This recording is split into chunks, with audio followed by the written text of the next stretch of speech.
გინდა გაიგო როგორ დაეხმარო შენს ქვეცნობიერს შენი ოცნებების ახდენაში? ამისათვის საჭიროა ჩვენს ქვეცნობიერს ვესაუბრობთ საკუთარი ენით. ეს კი არის სურათები და შეგრძნებები. დაჯექი მშვიდ ადგილას, დახუჭე თვალები და წარმოიდგინე, რომ შენი ოცნება უკვე ახდა. დაინახე საკუთარი თავი ამ რეალობაში. როგორ გამოიყურები? ახლა შეაბიჯე შენს გამოსახულებაში და შეიგრძენი, რას გრძნობ, რაზე ფიქრობ, რას ხედავ, რა გესმის და მაქსიმალურად შეიგრძენი ეს ყველაფერი. შემდეგ გაახილე თვალები და რაიმეზე გადაიტანე ყურადღება ცოტა ხნით და კვლავ დახუჭე. როდესაც ფიქრობ შენს მიზანზე, სხეულში სად გრძნობ მასთან კავშირს. აქვე შეაფასე 1-დან 10-მდე, რამდენად მყარია ეს კავშირი.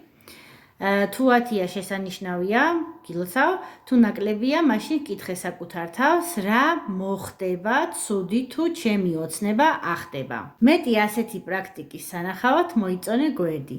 გისურვებ ოცნებების ახდენას.